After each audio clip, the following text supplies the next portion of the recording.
Hello YouTube. There's an interesting paper by Alex Byrne called Skepticism about the Internal World, in which he argues that certain traditional skeptical arguments that are targeted against belief in the external world can be extended to beliefs about one's own mind, about the internal world.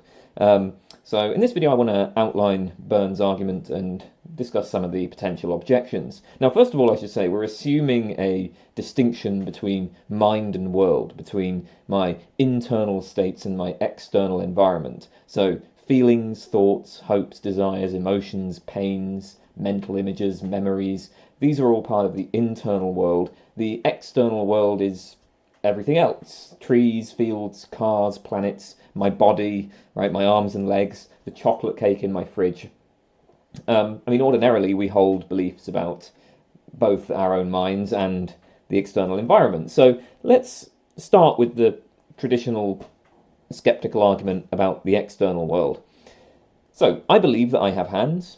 Now, what the skeptic will do is present a hypothesis which is entirely consistent with all of my experiences, but where I do not have hands. So, for instance, the brain in the vat hypothesis. Imagine a duplicate of my brain sitting in a vat which is controlled by an extremely sophisticated supercomputer, which is stimulating the brain in just the same way that my actual bodily brain is stimulated.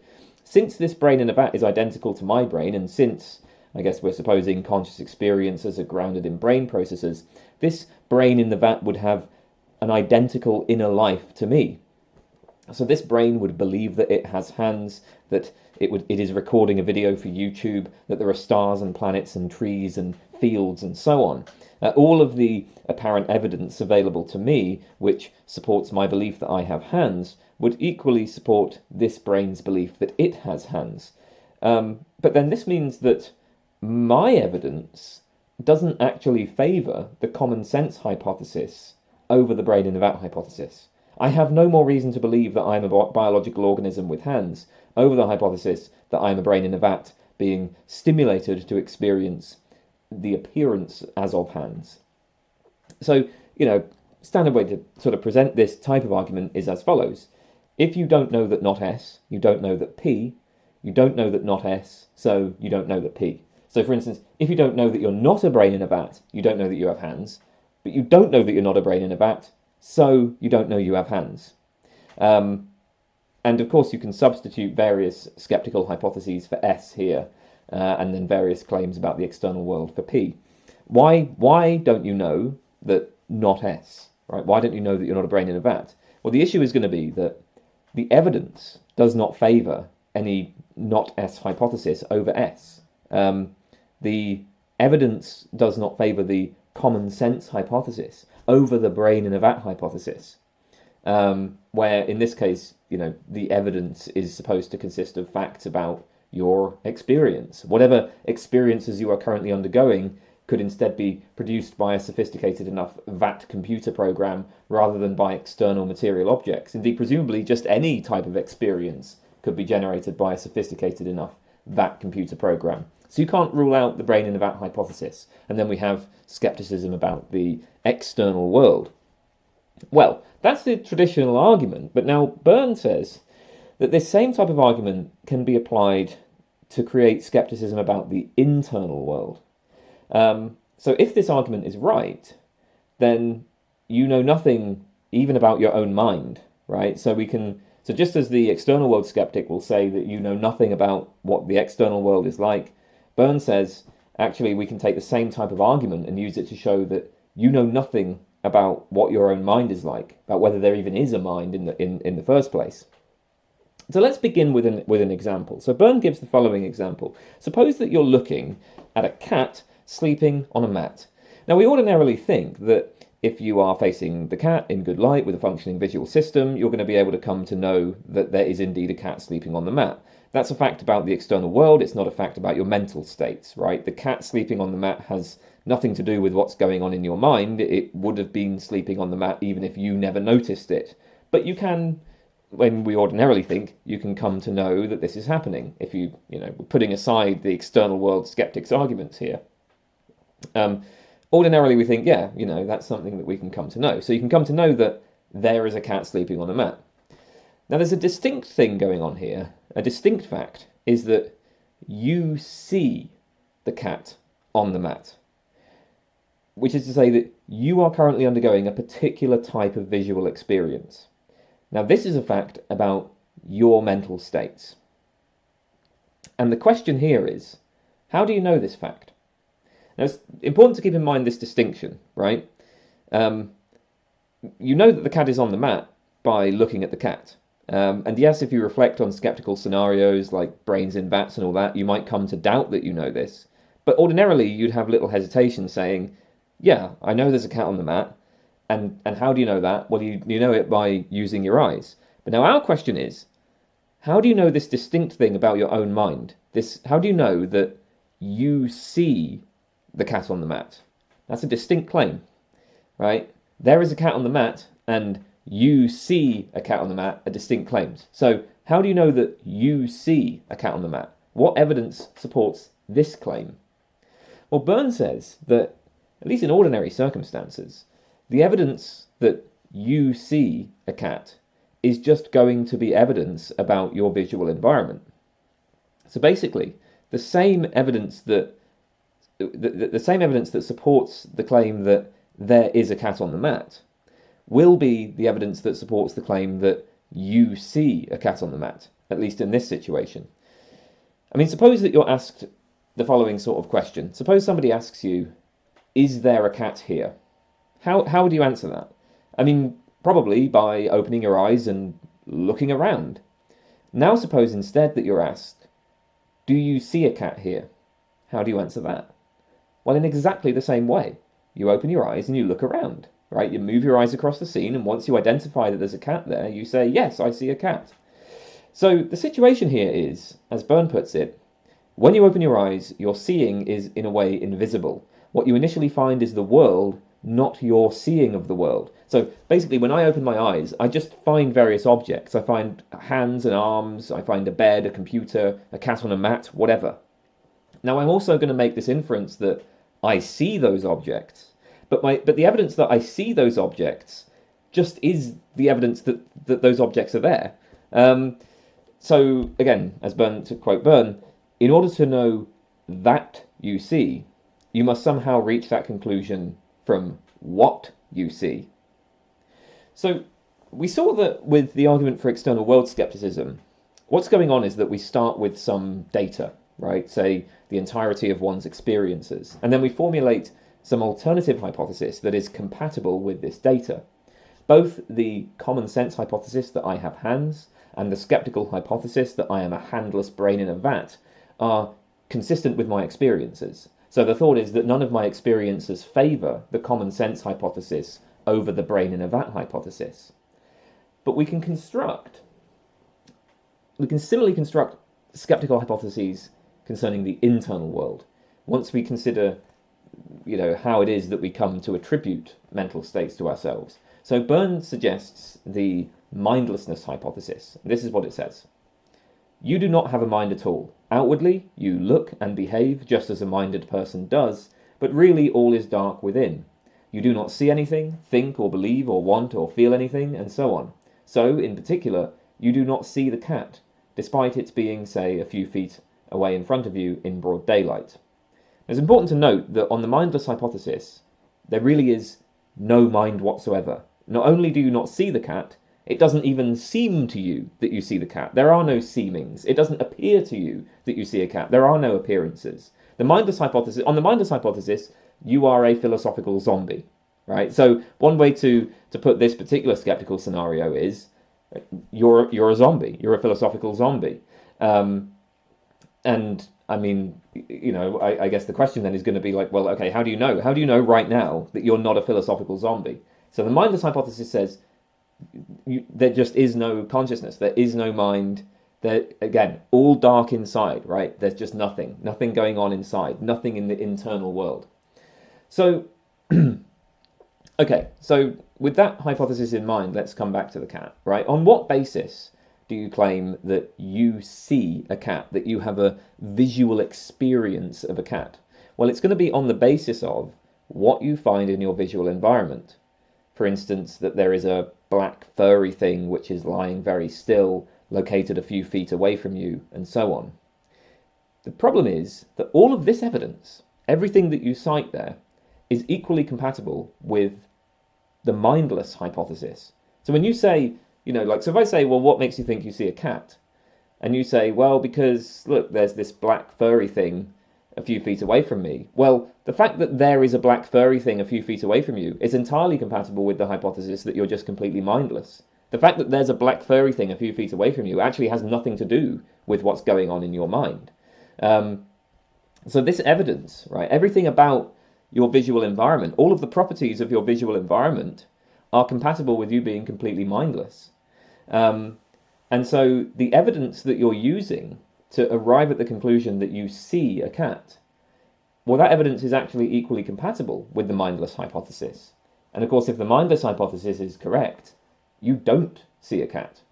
You are, of course, physically looking at a cat. I mean, that's a fact about your physical body and its relation to the environment. The eyes are open, the rods and cones in the retina are responding, various processes in the brain are occurring, and so on. None of that is denied by the mindless hypothesis. What the mindless hypothesis denies is that any of these physical processes are accompanied by any internal experience. And the way that this is going to get a purchase is with this thought that whatever it is that's leading you to attribute internal experience is actually just going to be facts about the physical environment. So when you say that you see a cat on the basis that, well, look, there's this kind of furry black thing over there. Well, the furry black thing over there, that's there regardless of what's happening in your mind. So we can state, the skeptical argument, right? If you don't know that you're not mindless, you don't know that you see a cat, you don't know that you are not mindless, so you don't know that you see a cat. Why is it that you don't know that you're not mindless? Well, because the evidence for the standard seeing hypothesis is evidence concerning your visual environment, namely the things that you're looking at, the things in front of your eyes. But this evidence does not favour the standard seeing hypothesis over the mindless hypothesis. It's equally compatible with both hypotheses. I mean, one way to put the problem is like this. We have these two propositions, right? There is a cat on the mat, and you see a cat on the mat. These are distinct propositions. The cat's being on the mat is a very different state of affairs from your seeing the cat on the mat. But your evidence for the proposition that there is a cat on the mat is the same as your evidence for the proposition that you see a cat on the mat. The mindless hypothesis accepts that there's a cat on the mat and that your body is related to it in a certain way and all of that, but then just denies all these propositions about your internal states. So, to quote Byrne, he says, if you know that the seeing hypothesis is true, you know this solely on the basis of your evidence about your environment. This evidence does not favour the seeing hypothesis over the mindless hypothesis, and so does not allow you to know that the seeing hypothesis is true. Well then, just a quick advert. If you like my videos, you can support me on Patreon. If you sign up to the Patreon, you will be able to access a whole bunch of bonus videos on there. So you'll be able to get a bit more of me if you want. You could also send a quick one-off donation on PayPal. I also have this thing about private tutoring on this advert, but it occurs to me actually that maybe I should have taken that off because I'm extraordinarily busy at the moment, and right now I'm not sure that I actually have time. My various things have sort of all happened at once, which has meant that I'm just really, really busy. So anyway, I'm not so sure about that. But anyway, look, if you want to support the channel, it's really very much appreciated. So please consider that. And of course, if you can't lend any financial assistance, then give the video a like, give it a comment. That all helps, I think. So anyway, let's get back to mindlessness. So we've seen that, okay, maybe when it comes to the specific case of looking at a cat or seeing a cat, the mindless hypothesis does just as well. But obviously, just one case like this is not enough to get skepticism of the mind in general. Now, the same idea that we saw with the case of seeing the cat can obviously be applied to all other cases in which you take it that you see something. The extension to other sensory modalities should be fairly clear as well. But what about other aspects of the mind? Well, Byrne argues that we can, at the very least, extend this mindless hypothesis to beliefs, likes, and feelings. So let's go through them. Okay, let's say we take a claim about belief, right? So you attribute beliefs to yourself. You say, I believe that there is a cat on the mat. When you look at the cat sleeping on the mat, you probably take it that you come to believe that the cat is sleeping on the mat. But what is your evidence that you believe that the cat is sleeping on the mat? Well, it's just going to be your evidence that the cat is sleeping on the mat. Whatever evidence supports the claim that the cat is on the mat will be exactly the evidence that leads you to say that you believe that the cat is on the mat. So again, compare the questions, right? Suppose you're asked the question, is there a cat here? Versus, do you believe that there is a cat here? You go about answering these questions in exactly the same way. So all of your evidence is, again, compatible with the mindless hypothesis. Now consider liking, right? You say that you like chocolate. Why do you like chocolate? Well, in answering this question, you're going to cite features of the chocolate itself. You're going to say that the chocolate is tasty, that it's creamy and sugary. You're going to talk about flavors and textures and so on. These are properties of the chocolate. In themselves, they have nothing to do with your mind, right? If the chocolate is creamy and sugary, it would be creamy and sugary regardless of, what's going on in your mind. But so all of these facts about the chocolate are compatible with the liking hypothesis, the hypothesis that you like the chocolate, and with the mindless hypothesis. In themselves, these facts about chocolate say nothing about your mind. So again, when it comes to liking things, you like chocolate. What you're attending to is features of the chocolate itself, and so actually we can just drop the mind out. What about feelings, right? So let's say you say that you feel a pain in your leg. Why do you think you feel a pain in your leg? Well, here you're going to attend to features of your leg, right? Now, it's important to note that in terms of the external-internal distinction, as epistemologists draw it at least, your body is going to be part of the external environment. Just think of this in terms of the traditional external world skepticism. Skeptical scenarios like the brain in a vat scenario are going to undermine belief in legs just as effectively as they undermine beliefs in trees and oceans and planets. Now, feelings of pain are presented as being located in the body. So when you consider whether or not you feel a pain, you're going to examine your bodily states.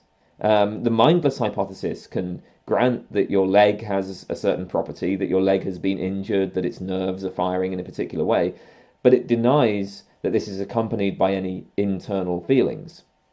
So the mindless hypothesis can be extended to other cases in which we are inclined to attribute mental states to ourselves. So, note that in a sense this is kind of the reverse of the argument for external world skepticism. In the external world skeptical argument, we take for granted knowledge of one's own experiences. Then the skeptic argues that, well, first, if we have knowledge about the external world, it would be based on these experiences. So the only source of knowledge of the world is our experience of the world. But then second, there is no way to infer from these experiences to anything about the external world. The evidence provided by one's experiences is not sufficient to support any claims about what the external environment is like. For the internal world skeptic, what we're doing really is taking for granted various claims about the external environment.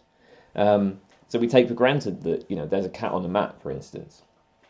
And then the internal world skeptic argues that, well, first, if we had any knowledge of the internal world, if we have any knowledge of our own minds, it's going to be based on this data about the external environment.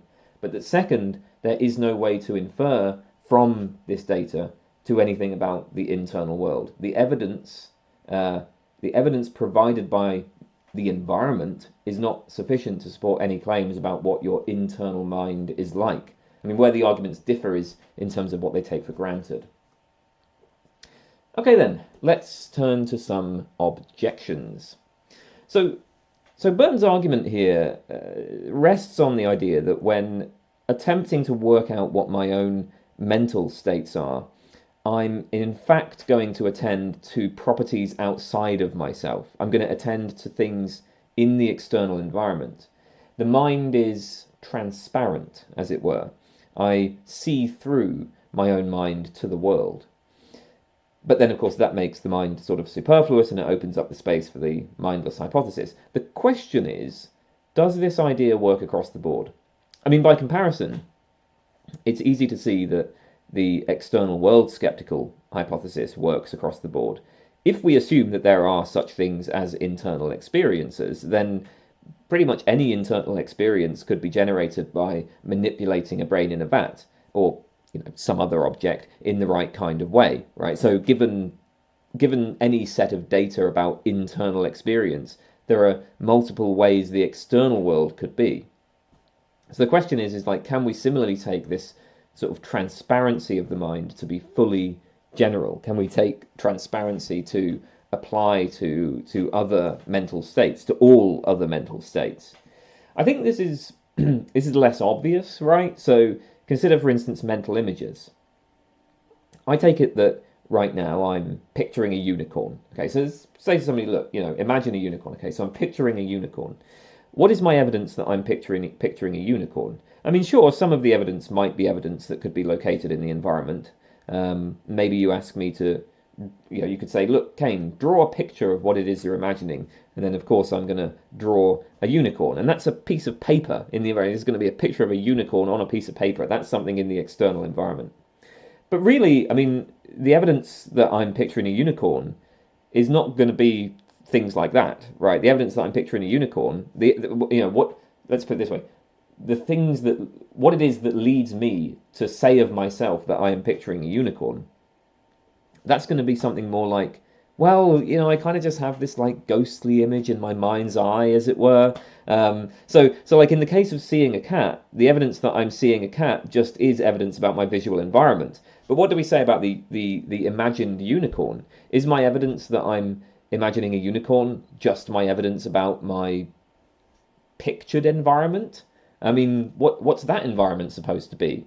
Obviously, if we sort of push the mentally pictured unicorn into an external environment, we would end up making some very radical claims about the structure of the external world, right? Like if I say, well, look, the evidence that I'm picturing a unicorn is just evidence about the external pictured environment. Well, now it looks like we have to, there's like these two kinds of external environments. There's the external environment that I'm sort of relating to sensory perception, and then there's going to be the external environment that I'm relating to imagination. And those environments kind of overlap in this weird sort of way. I mean, look, maybe you could elaborate that idea, but the point is that if you get on board with that, you're making some very strange claims about what the external world is like. So if that's what the mindless hypothesis requires, it's no longer going to be compatible with just a common sense view of the external environment. So, we might worry that actually in the case of something like mental images, it's going to be difficult to maintain the mindless hypothesis. But even with the case of vision, we might run into some worries here. So to return to the visual field, I mean, take visual phenomena like after images. So suppose you stare at a bright light and then you look at the room. Okay, is there a cat in the room? Yes, you say. Do you see the cat? Yes, you say. But, you add, it's kind of difficult to make out the cat due to this distracting after image of the bright light. Well, in this case, your visual experience is no longer transparent, right? You're probably not going to be at all inclined to say that the after image is part of the external environment, that you're just kind of, seeing through your visual experience just to the world itself. What's happened here is that the medium of visual experience is making itself known, right? It's suddenly noticeable in a way that it isn't under normal circumstances. We don't want to say like the after image is part of the room literally hovering between you and the cat.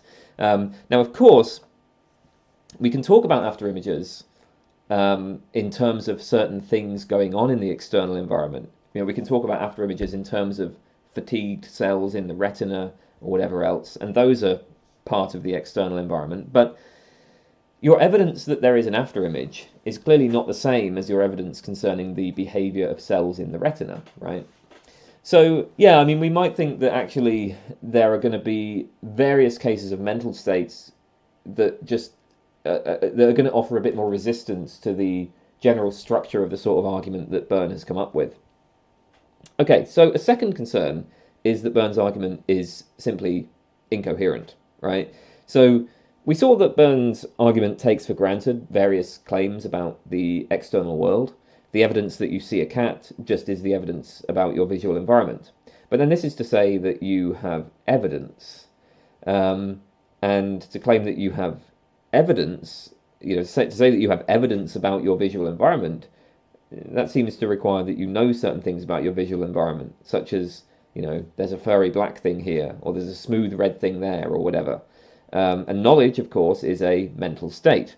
This worry is going to be particularly acute if Byrne is right that his argument parallels the traditional external world skeptical argument, because in the external world skeptical argument, we're assuming knowledge of internal experience and then showing how this cannot be extended to knowledge of the external environment.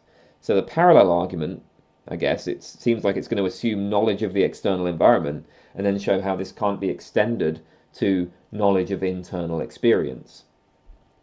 Well, Byrne's response to this point is fairly straightforward. He says, well, actually, yeah, the internal world skeptic denies knowledge across the board.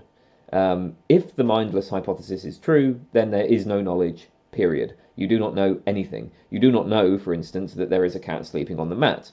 And actually, this is just what we would expect. So consider answering the question, is there a cat sleeping on the mat, versus answering the question, do you know that there is a cat sleeping on the mat? You would consider the same facts in both cases. The same sorts of evidence that leads you to say that there is a cat on the mat is just going to be the same sorts of evidence that leads you to say that you know that there is a cat sleeping on the mat.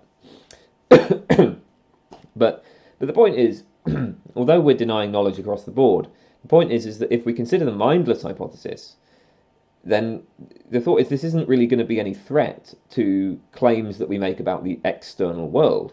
Because when I say there is a cat sleeping on the mat, and you know that there is a cat sleeping on the mat, or I know that there is a cat sleeping on the mat, these are different propositions, right? I mean, they're just completely different propositions, right? One is a proposition about what's happening in the environment outside of me. The other is a proposition about one of my mental states. So when I say, like, there is a cat on the mat, and I know that there is a cat on the mat, those are just different propositions. And so with the argument that Byrne is presenting, we're not starting with claims about what people know, right? We don't start with the idea that anybody knows that there is a cat sleeping on the mat. We just start with claims about what the world is like. We start with the claim that, there is a cat sleeping on the mat. So it's not then going to be incoherent to deny that there is any knowledge, as the mindless hypothesis does. Of course, if the mindless hypothesis is true, then sure, we don't know that there is a cat on the mat, and so actually it perhaps wouldn't be, if you accept that the mindless hypothesis is true, then of course it's not going to be legitimate perhaps it wouldn't be legitimate to say, for instance, that there is a cat on the mat. But the skeptic doesn't claim the mindless hypothesis is true, she just claims we have no way to rule it out. And we can we can take for granted various claims about the external world. That can sort of just be assumed, it's like, look, people ordinarily, commonsensically are willing to get on board with this. So let's sort of take that for granted and then see if we're able to derive knowledge of the internal world from this. And Byrne says that we can't. Or at least that's the threat. That's the internal world skeptic's threat. All right then, final objection. So the mindless hypothesis is only going to get any purchase if we assume a strict distinction between mind and world, between internal experience and external environment. As I said at the very beginning of the video, this is a distinction that's being assumed by both the external world skeptical argument and the internal world skeptical argument, at least in terms of how they're traditionally presented. So what it is to have a mind is to be subject to certain internal private states. We can talk about consciousness or qualia or phenomenal properties. Your mind is your own private theatre, accessible only to yourself. But maybe this is just the wrong way to think about the mind in the first place. Maybe mind and world are not really related in that kind of way. So return to the example of liking chocolate. What is it that leads you to say that you like chocolate?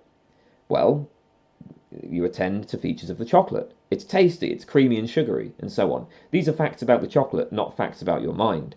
At least that's what Byrne says. But I think that a lot of people are probably going to find this claim a little bit fishy, right? So it seems like we might argue, well, hang on a minute.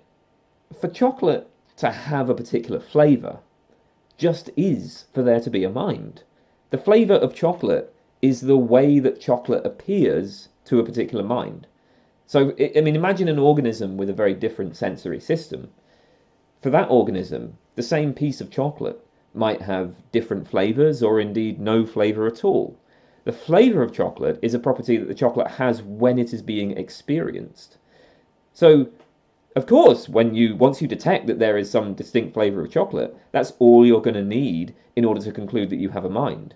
Like that's it, right? Once you have a flavour of chocolate, there's a mind, and so the mindless hypothesis is just off the table as soon as you say. Actually, the mindless hypothesis isn't going to be compatible with saying that chocolate is tasty and creamy and sugary.